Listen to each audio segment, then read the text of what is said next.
वाक्य विज्ञान MA 3rd same Hindi साहित्य वाक्य विज्ञान चैप्टर है। प्रश्न है, वाक्य विज्ञान से क्या तात्पर्य है? वाक्य के अंगों का उल्लेख करते हुए वाक्य की आवश्यकता पर प्रकाश डालिए। अथवा वाक्य विचार से आप क्या समझते हैं? विचार विवेचना कीजिए। आंसर है वाक्य विज्ञान, हेडिंग में है और इसकी सब हेडिंग है वाक्य की परिभाषा। भावाभिव्यक्ति की दृष्टि से स्वतः पूर्ण सार्थक शब्द समूह का नाम वाक्य है।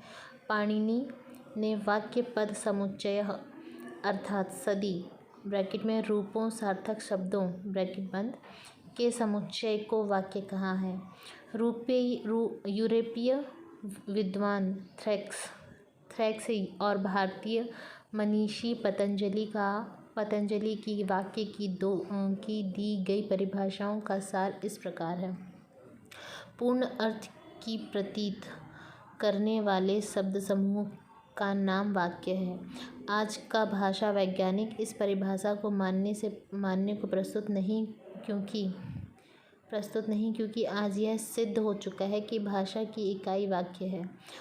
अंततः वाक्य के पद को समूह मानकर पदों के वाक्य के कृत्रिम अवयव मनाना ही अधिक उपयुक्त है। पद अथवा वाक्य की भाषा की इकाई मानने का विवाद मीमांसकों में भी मिलता है, जहाँ अभिहितान्यवादी मीमांसक पदों की सार्थक सत्ता को स्वीकार करते हुए पदों के समूह से वाक्य की रचना मानते हैं, वहाँ अन्विताभिज्ञानवादी वाक्य की सार्थक सत्ता स्वीकार करते हैं और पदों को वाक्य के अवयवों के रूप में ग्रहण करते हैं। भर्तृहरि के भी वाक्य की सत्ता को ही वास्तविक माना है और आज की भाषा वैज्ञानिक इसी धारणा को मान्यता देती है। वस्तुतः विचार पूर्वक देखा जाए तो वाक्य की उपयुक्त परिभाषा का दोष स्पष्ट हो जाता है। इस परिभाषा में दो बातों शब्द समूह और अर्थ की दृष्टि से स्वतः पूर्णता का उल्लेख है। जहाँ एक शब्द समूह का संबंध है, विश्व की कितनी ही ऐसी भाषाएं हैं जिनमें एक ही शब्द के वाक्य हैं।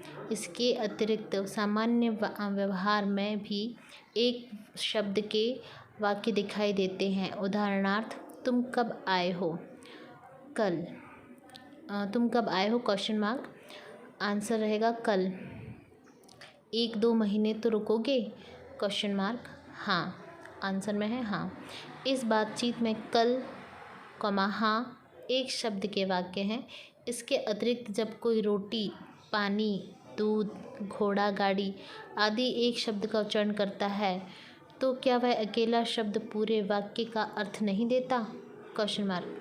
स्पष्ट है कि एक से अधिक पदों या पद समूह का ही हो यह अनिवार्य नहीं।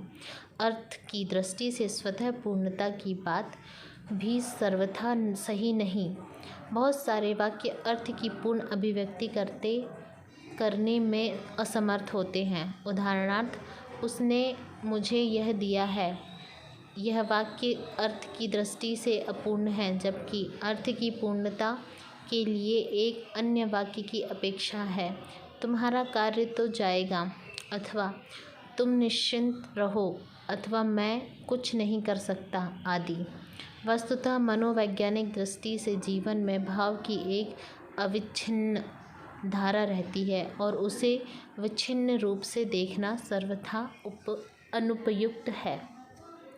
इस प्रकार प्राचीन काल से चली आ रही वाक्य की परिभाषा आज निर्दोष नहीं मानी जाती। डॉक्टर भोला नाथ तिवारी ने वाक्य को इस रूप में परिभाषित किया है। वाक्य भाषा की सहज इकाई है जिसमें एक या अधिक शब्द होते हैं तथा जो अर्थ की दृष्टि से पूर्ण हों या अपूर्ण, व्याकरणिक दृष्टि से अपने विशिष्ट संदर्भ में अवश्य पूर्ण होती है। साथ ही उसमें प्रत्यक्ष तथा परोक्ष रूप से एक समापिका क्रिया अवश्य होती है। उपयुक्त परिभाषा के अनुसार वाक्य के नियोक्ता 5 तत्व स्पष्ट होते हैं। पहला क, वाक्य भाषा की सहज इकाई। डॉक्टर तिवारी के अनुसार भाषा की लघुत्तम इकाई ध्वनि है, क्योंकि ध्वनि के योग से प्रायः शब्द बनते हैं और शब्द अथवा शब्दों के योग से वाक्य। किंतु भाषा की सहज इकाई क्या है? रूप, शब्द, अक्षर, ध्वनि आदि इकाइयाँ इसकी तुलना में कृत्रिम हैं तथा भाषा विश्लेषण के बाद उनकी खोजी हुई है या खोज हुई है या मनुष्य इनके प्रति सार्थक हुआ है। दूसरा है ख, वाक्य एक शब्द का भी हो सकता है और एक से अधिक शब्दों का भी हो सकता है। ग, वाक्य में अर्थ की दृष्टि से पूर्णता भी हो सकती है और अपूर्णता भी। वह उसे मिलने गया है। वाक्य अर्थ की दृष्टि से पूर्ण भी माना जा सकता है और अपूर्ण भी। घ, वाक्य व्याकरणिक दृष्टि से अवश्य पूर्ण होता है। यह बात दूसरी है कि व्याकरणिक पूर्णता कभी कभी संदर्भ पर निर्भर करती है। वाक्य में प्रत्यक्ष या परोक्ष रूप से कम एक समापिक क्रिया ब्रैकेट में कार्य संपन्न होने की सूचिका बंद ब्रैकेट अवश्य होनी चाहिए। जैसे कि खाना खाओगे? प्रश्न है, इसका उत्तर होगा हाँ, फुल स्टॉप। सभी क्वेश्चन का जो आंसर के पहले जो क्वेश्चन पढ़े हैं उनका आंसर हाँ या नहीं में था, उसके बाद फुल स्टॉप है। नेक्स्ट लाइन है, इस हाँ में परोक्ष क्रिया खाऊंगा विद्यमान है। वाक्य के अंग। वाक्य के 2 अंग होते हैं। पहला उद्देश्य। वाक्य का वह अंग अथवा अंश जिसके बारे में वाक्य की शेषांश में कुछ कहा गया हो, जैसे लड़का गया, मैं लड़का। उद्देश्य में केंद्रीय शब्द तथा उसका विस्तार आ सकता है। लड़का गया में लड़का केंद्रीय शब्द है, किंतु राम का लड़का गया में राम का उसका विस्तार है और उद्देश्य में राम का लड़का।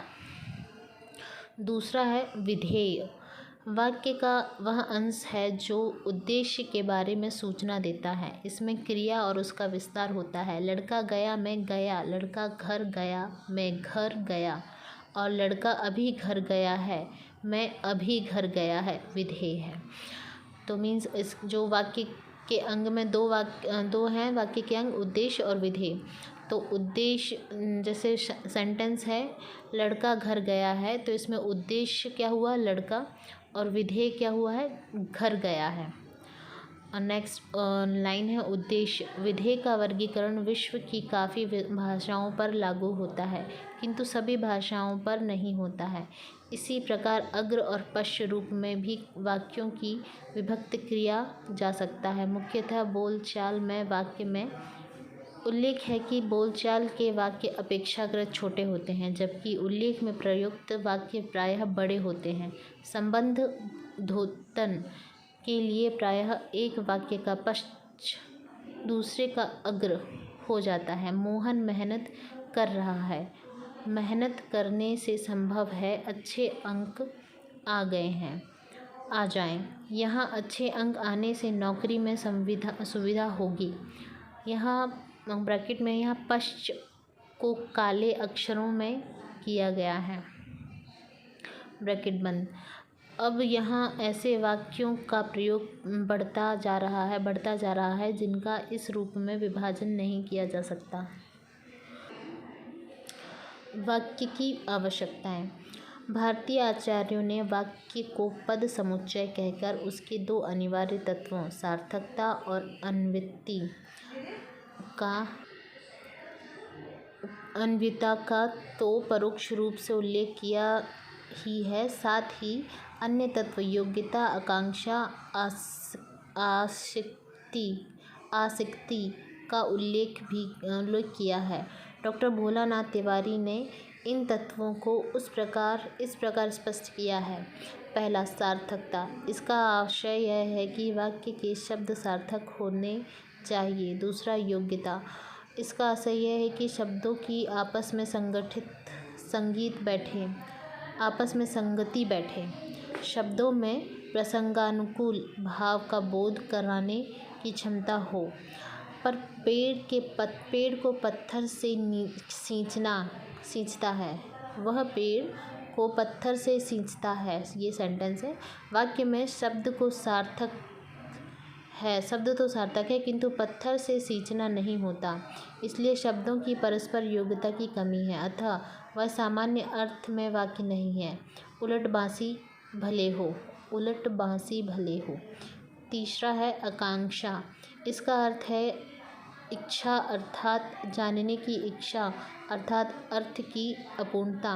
वाक्य में इतनी शक्ति होनी चाहिए कि वह पूरा अर्थ दे, उसे सुनकर भाव पूरा करने के लिए कुछ जानने की आकांक्षा ना रहे।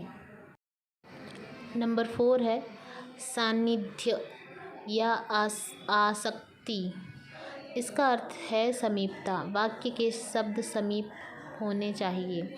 उपयुक्त सभी बातों के रहने पर भी यदि एक शब्द आज कहा जाए, दूसरा कल और तीसरा परसों, तो वाक्य नहीं कहा जाएगा। अवंतिति। इसका अर्थ यह है कि व्याकरणिक दृष्टि से एकरूपता। अंग्रेजी में इसे कनकॉर्डेंस कहते हैं।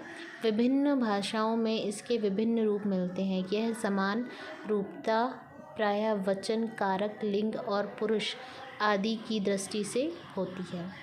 तो यहाँ पर ये वाला प्रश्न समाप्त होता है।